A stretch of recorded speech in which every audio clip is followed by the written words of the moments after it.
yun yung pinaka-importante na kailangan pang ma-improve ng EAC since hindi na, medyo nahihirapan na sila when it comes to attacking. So, but might as well bawasan yung errors, right? More than half of the errors ng first set para sa EAC nanggaling sa kanilang atake.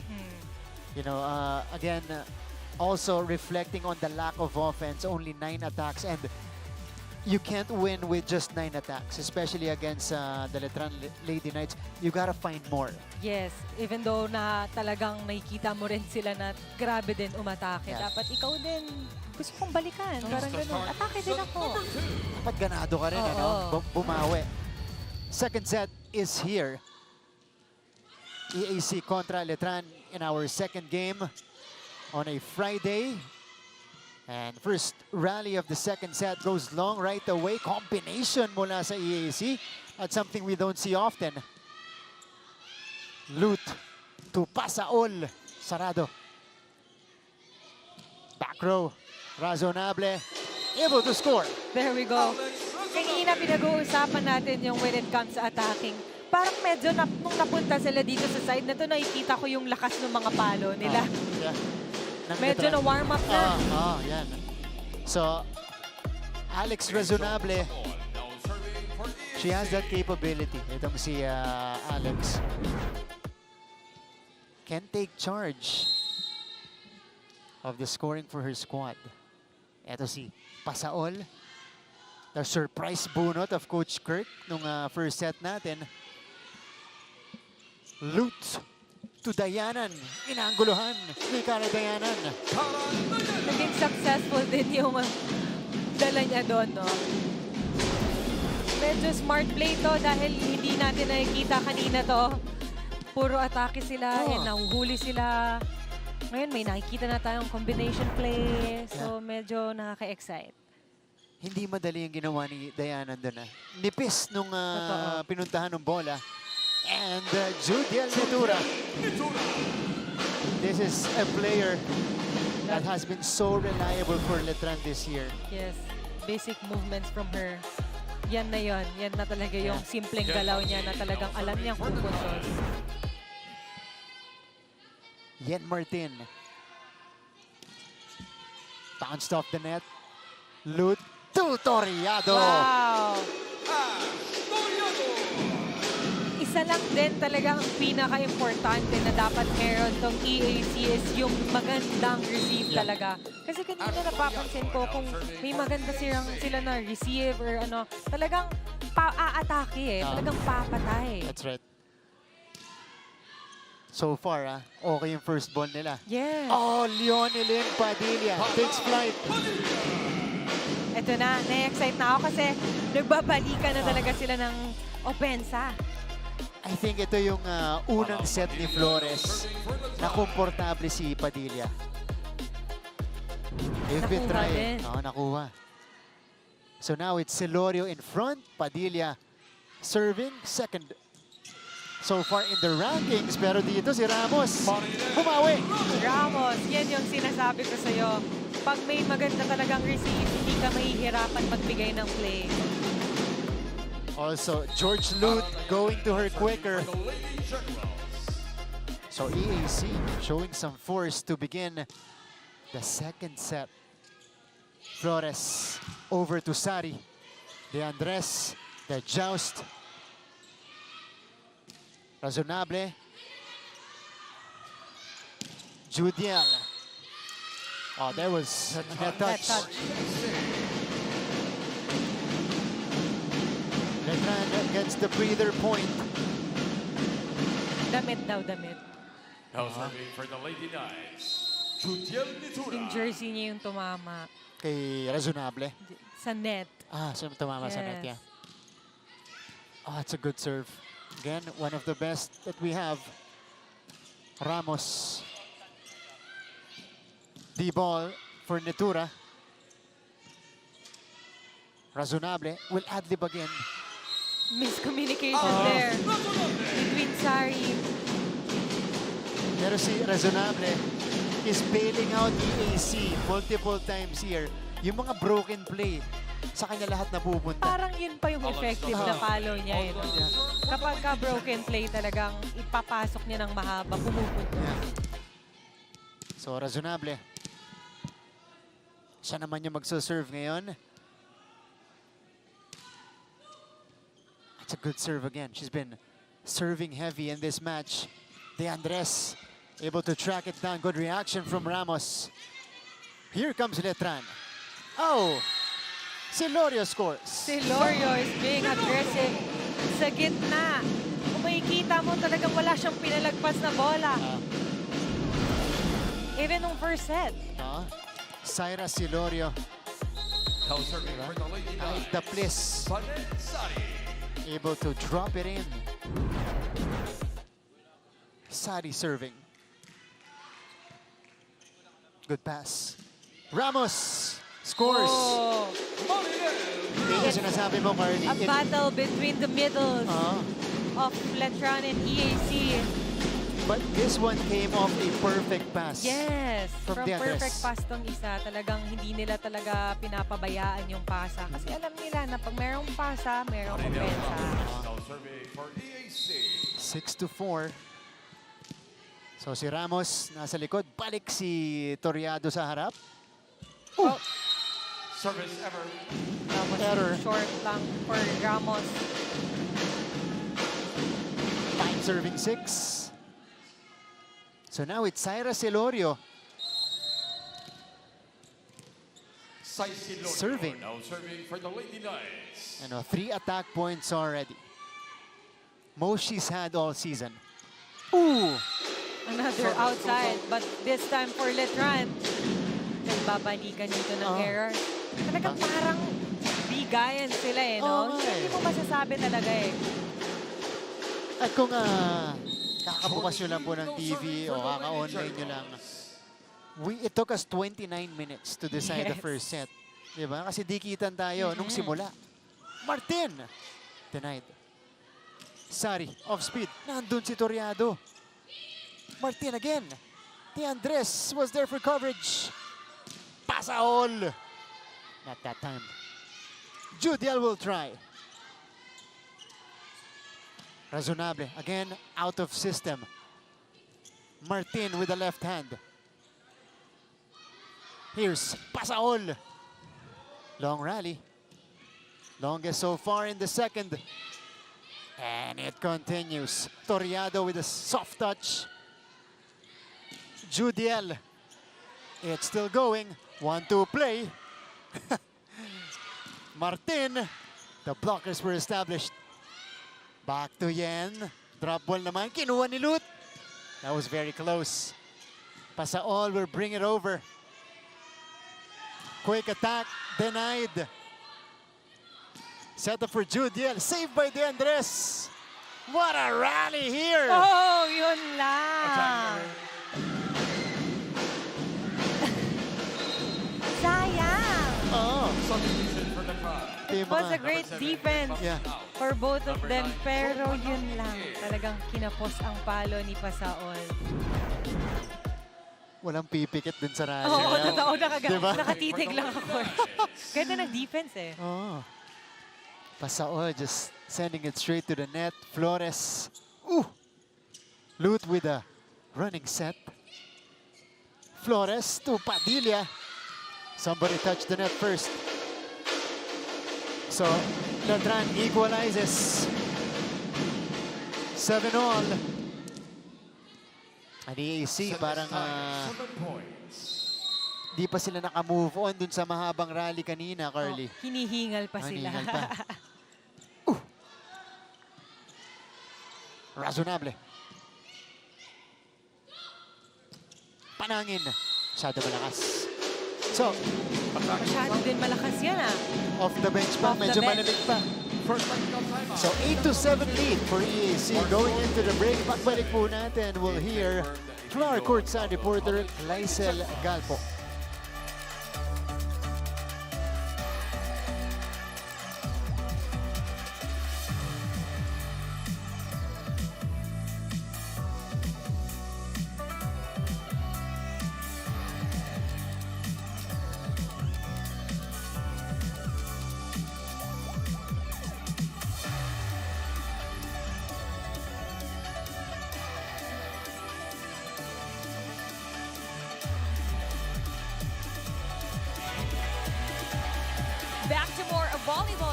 here at the NCAA Season 101. Martin and Carly, ibinahagi sa akin itong sina Vanessa Sari at Nat Estrelier, how their squad felt emotional after the last game, not only because of the win, but also because of the immense support that they received that day. Medyo nagulat nga raw sila sa dami ng taong nanood at sumuporta sa kanila noong araw na yun. At biro nila para daw championship atmosphere na ito. And that same feeling is what they continue to hold on to, aiming to end the season as finals contenders once again. Kaya naman before coming into the set, active consultant Alexi Latanmaki reminds them to read their opponents better and to be more intentional on where they bring their balls, especially their free balls. All for now, Martin and Carly. Thank you so much, Gleisel Galbo. And that was the vibe. I did that game, Letran versus Benilde. It had that championship vibe all around, and you know, a lot of supporters from both sides. And for Letran to get that win after trying so long against Benilde, diba, in front of their loved ones, that was a special moment for the team. Yes, because they know that it will be a good game talaga. Na talagang magandang laban yung mangyayari that day. Kaya lahat talaga ng supporters nun, ang dami. Oh, dami. And as we see EAC, by the way, EAC, not letting go of the rope here. Diba? Maintaining their lead. Judiel. Ito na si Lut. Ipinasa kay Dayanan. May mga tao sa gitna.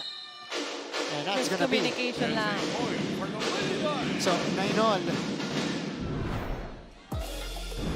Sino to? Dayanan.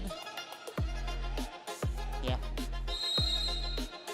Pero may nakaabang eh, no? Yes, meron, pero miscommunication lang.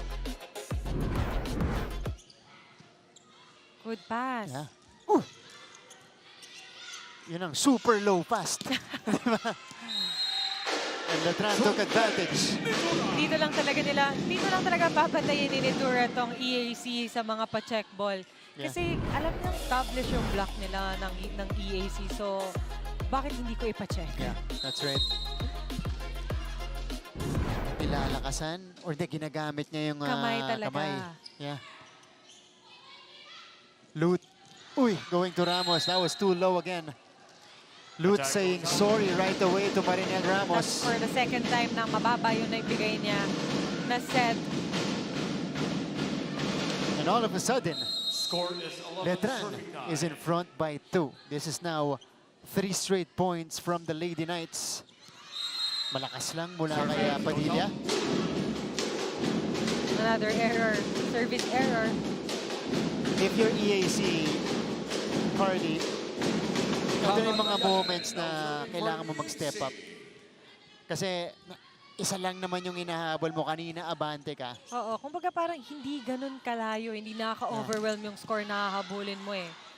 So kailangan tuloy pa rin yung laban sa kanila. And also consistency. That's right. Vane. Oh, De Andres absorbing it. Soft 1-2 by Lut. Not gonna work. Off speed. Kinuha pa rin ng De Andres. Good defense by De Andres. And Judiel. Pa-check ulit mula kay Nitura. Pa-check din ulit. Talagang mahirap depensahan yung mga pinapalo niya dahil talagang ang layo ng pinupuntahan na bola. Substitution that was a for good dig. EAC. Number 3, Dito si Judiel. Number You know. 2, Nate Diquillane. Hindi na umabot Oo, yung sabi magaling kayo mag-block. Sige, gamitin ko kayo. Talagang ang complicated ng bola eh, no? Oo. Maiinis kang depensahan. Ito, Dequilia coming in for the first time. Pinalitan si George Lut. Pasaol. This is still in play. Setup. Kinaliwan ni Silorio. Yes, to Ramos. Ramos said, no, hindi pwede ang soft touch. Substitution for the tie. EAC has been so good with their blocking today. Number 17, Iba talaga pag meron kang established na Chico block. is out. Number 12, Lisen Alex Razonable on deck to serve. Alex Razonable. Dequilia, by the way, was actually their primary setter to begin the season against the Lady Knights. She was replaced in the middle of the game by George Lut. Sari. Dequilia. Lumusot! Oh! Ramos. Parang kanina niya pa inaantay yung moment na yon. Ito yung pinakamalinis. na Kasi atake. kanina mabababa yung naibibigay sa kanya na set eh. So hindi niya talaga mapuwersa. Ito, perfect height. At isa lang yung tao niya sa harap. Oo. 12 all. Oh, faulty first ball here. Colendra. Si Razonable ang magbibigay kay Dayanan. Oh. Letran is still able to send it across. There Ramos you go. again. Martin Another one for Ramos. Kanina niya pa inaantay yung set na yon kasi hindi natin nakikita yung mga ganong opensa niya kanina eh. Nakita mo timing na timing, tama yung height ng set, tama yung kung saan siya na tumalon. Lahat talagang single block din siya. So, advantage. So, si Dequilia pala, yung Kamatch niya. kamatch niya na setter. Na tumayaw. Reverse set and put down by Colendra. Binawian agad ni Colendra. Ayun lang talaga hindi mo maalis sa Letran eh. No? Pag nakikita mong nag-run na tong kabila, talagang stop ko na to. Stop ko agad. Yeah, Which is good kasi talagang hindi nawawala yung kumpiyansa nila. correct. And balikan natin yung first set. Letran made the run when tumayaw and Colendra. Another one. Nautakan ni Ramos yung depensa ng Letran. Hindi pa sila nagkaintindihan nun, pero pumuntos. Ay, nung kaliwa pa. Daling ko dito. Wow. Ito lang delikado sa side ng EAC pag si Ramos talaga ang nag-init. Correct. Eto, papalitan muna siya. Ay, hindi pala. Hindi umabot si Budonal. Joke lang daw. 14-13. EAC in front.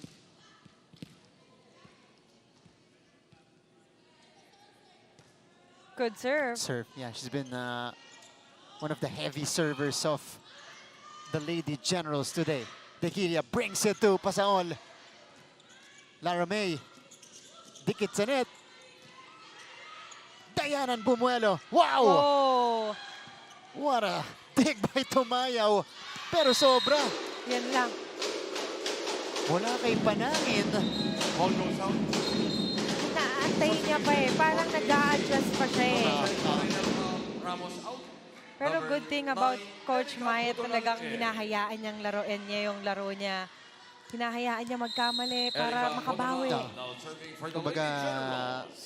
tiwala na Oo, tiwala makakabawi talaga. siya, no? Kasi wala namang ibang nakakakilala dyan kundi yung coach mo lang, Service right? goes out. Erica Budonal with the error. So 14-15. Say Silorio, no serving. Sara Silorio will start.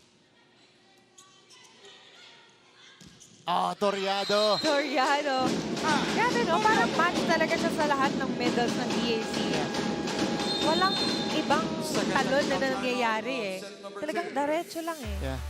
Talking about Dequilia, of course, today's secondary setter for EAC. Timeout muna tayo. Lady Generals.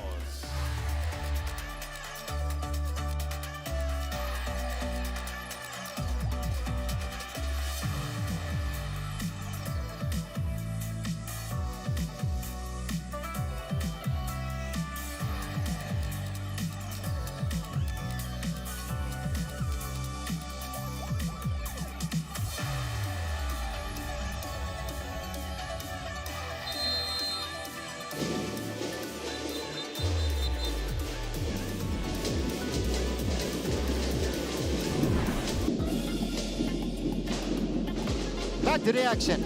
And the previous point came from another middle for the Lady Generals. Dequilia activating Toriado this time. And that's been the MO for EAC in this second set. Nakikita natin na sobrang effective talaga si EAC pag gumana talaga yung mga middles nila. Yeah.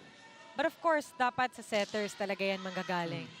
Si Dequilia showing good connection with her Whoa! middles. Parang galit doon si Nishen Colendra. Sabi niya, tama na. Grabe yung elevation nitong batang to. Kung makikita mo, sobrang simple. Pero pag hinampas na niya, talagang iiwas ka dahil malakas eh. And she knew that there were two players on EAC side. Still, she brought it there. Kasi sabi niya, sige, Alam ito. niyang malakas yung ano niya eh. Tanggapin niyo to. 15-16. Flores is back inside for Letran. Pasaol is checked. Toriado on the second jump. Panangin. Good check. Dequilia. Dikit sa net. But it's still... Nope. Yan lang. That's a point. Pagkabanggaan lang dito. Budonal. Medyo dumikit na yung set niya doon. Yeah. Nahirapan na talagang mag-adjust. So tabla tayo. Yes. Di ba? Dalawang sunod mula sa Letran from the timeout. A good track down by Dequilia on that short serve. That's it. Sobrang... That's it. Yeah. Inside. Ashley Toriado. Alam mo, sobrang unpredictable kapag ka yung middle pumalo ng mahaba and hindi nag-play. Sobrang kung ikaw yung didepensa doon, mahihirapan ka talaga. Kasi malawak masyado yung court na titingnan mo kung saan niya talaga dadalhin kasi nasa middle siya eh. That was a heads-up play by Toriado. Scanning the floor quickly, bringing it to the right area. Again, it's a difficult first ball for Letran. That's why they're not getting the ideal attempts. Oh! Yes, finally! Yun yung sinasabi ko sa'yo na talagang alam nila na merong ibubuga to si Panangin. Kaya hindi talaga nilabas eh, no? Talagang kahit sige, okay lang mag-error ka dyan. Tuloy lang. Ilabas mo yung ginagawa mo talaga sa training. So ngayon pareho na sila ni Colendra. Nakapuntos na off the bench. Caro Dayanan. Oh, it bounces in. Dayanan. Mas mabit lang sa net, pero good. Point pa din. 18-17. So Dayanan is able to score. And it was around this point in the first set na nakabawi ang Letran. So EAC is hoping that the team has learned the lesson. That's quick learning. Oh, Panangin. Nag-adjust sa Nag-adjust siya sa pag-receive. sa receive. Ashley Toriado unleashing the service ace. May timeout ang Letran.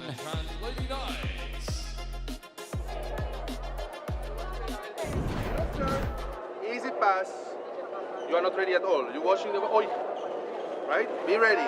Work with your legs like we practiced on the yesterday. If you cannot pass from here, take it and pass. Good? Right. Now, also Lara, on the ball is here. You're passing to the... She's not ready. Block there. Good? Come on, ladies. First ball Come on. muna. Naghihintay lang tayo na mag-error sila. Tayo gumawa ng paraan. Tara. Very ball!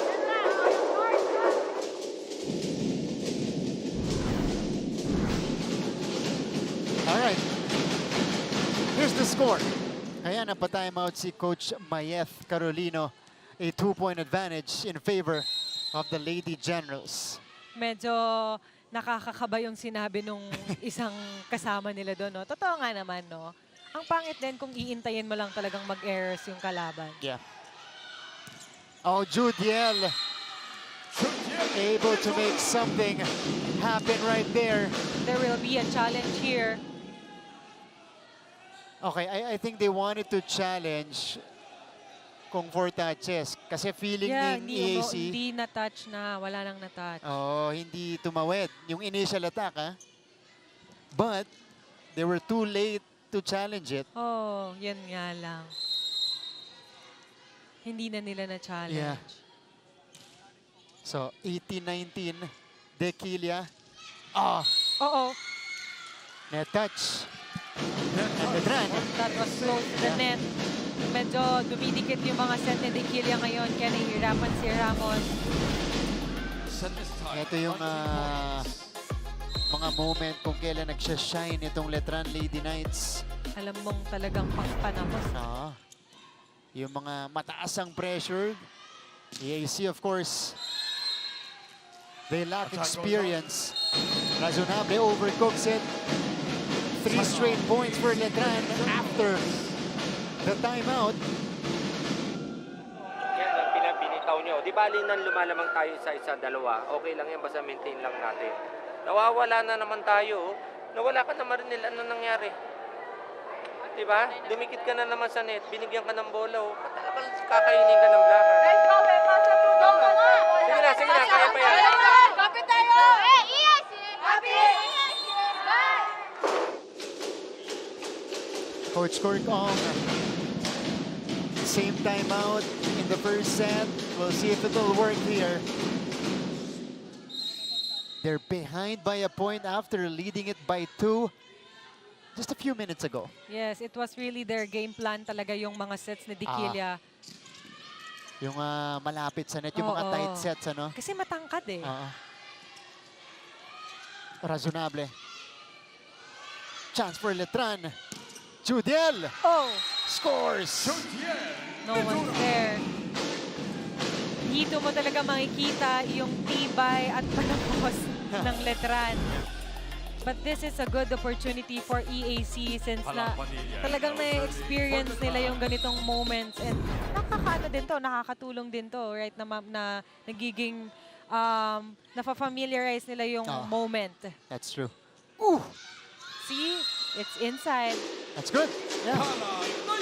So, Dayanan ending that Letran 4-0 run.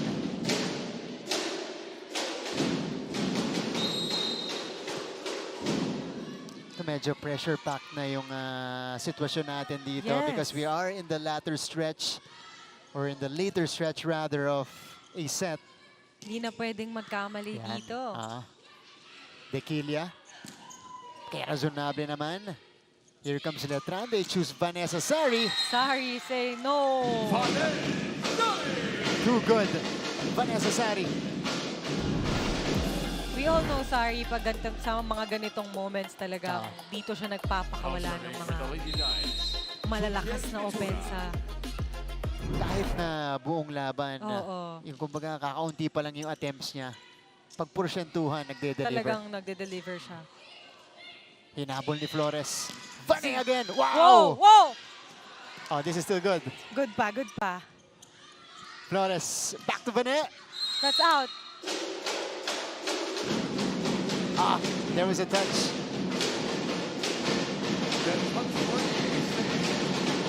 So 23-20 is the tally. George Lute will come back in. We have a coach's challenge. Okay, net Meron touch. nag-challenge. Net Pero ang touch. i-challenge nila is yung net touch. Hindi yung Hindi check, yung yung check, block touch. yes. Okay. We'll see. But EAC, wow.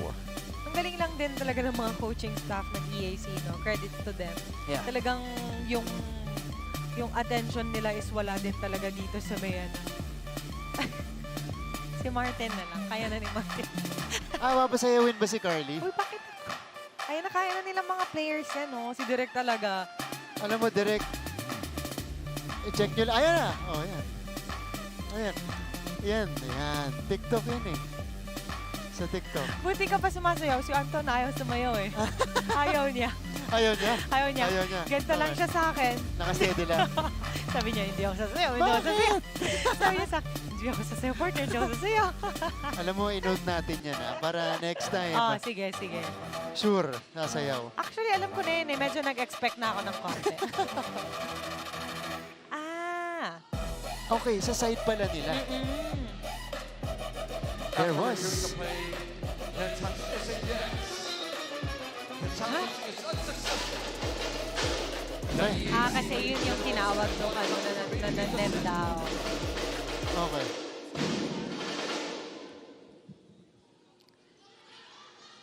Okay, so Medyo 23-20. hindi tanggap ni coach yung naging decision ng mga referees doon.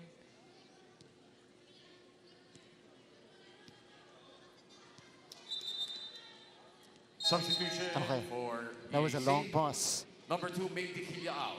Number 3, George Lute in. So, balik na si George Lute. Dequilia has been, well, she was steady when she first entered. Pero last few rallies, medyo There you nagka-problema. go. And that's why Lute came back. Good pass. Oh.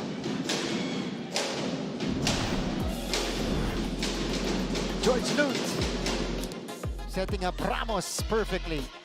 Naghahabol pa sila dito. Alex Razonable now serving for EAC. Hindi ko makakapitan to ng EAC. There's really no room for errors Aha. this time. Razonable.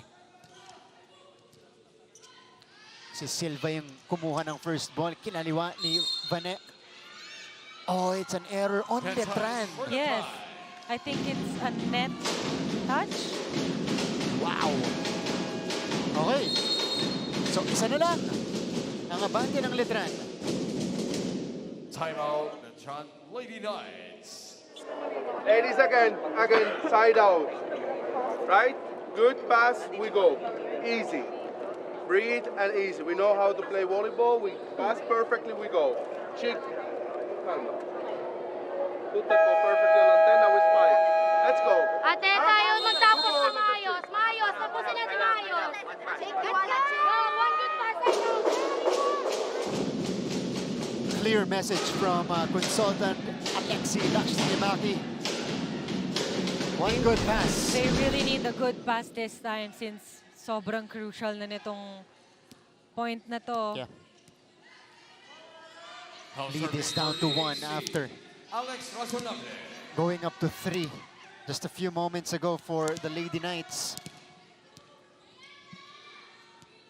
Razonable will be tested. She still serves well. Here is Vanek. Easy up. EAC has a chance here. Pasaol puts it down. Pasaol! Sabi niya, hindi pwede. Bigyan natin to ng thrill. Yan. She has been a revelation today for the Lady Generals. Replaced a struggling Perez. In that first frame, hindi na lumabas itong si Pasaol. Sobrang ganda din talaga kasi ng pinapakita niya. Talagang hindi siya makuha ng Yeah. blockers ng Letran. At buo loob niya. Totoo. Again, Razonable serving well. Vanek will try again. This one is deflected again. Pasaol had to ad-lib.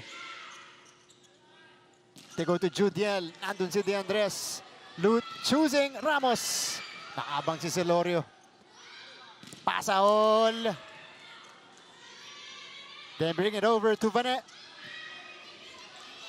Lute to Ramos. Sobra. That was too low again for Lud. Na nakita natin na nag-adjust si Ramos doon. Yeah. And the Letranistas are celebrating Lady Knights are now at set. in San Andres. Dahil set point na po ang Lady Knights. Timeout, Coach Kirk. EAC Lady Generals. At pipilitin mo, tatapon mo yung bola. Sayang. Diba? Diskarte tayo. Si Sari, tumarap doon. Nasaan ba? Nasaan si ano? Alex, tignan mo ha. Si Sari yan. Ito ha. Ako po, Chapin Coach. Ha? Ako po. Okay.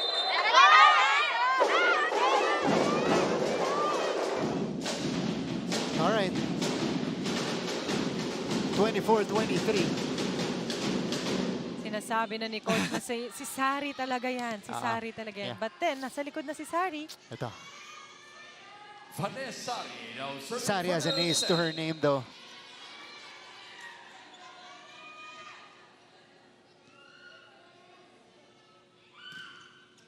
Good serve. Better pass. Pasa all off the hands of the blockers. Flores The tip Oh! will go in. Panangin and set 2. Siya pa talaga ang putumangkos. Panangin, look at this. Credit that set kasi ginawa ng paraan yun ni Flores. Sobrang effortless nung puntos na yon. Pero sayang for EAC, nandun na eh. Yeah. 2-0 lead for Letran. We'll be back after this.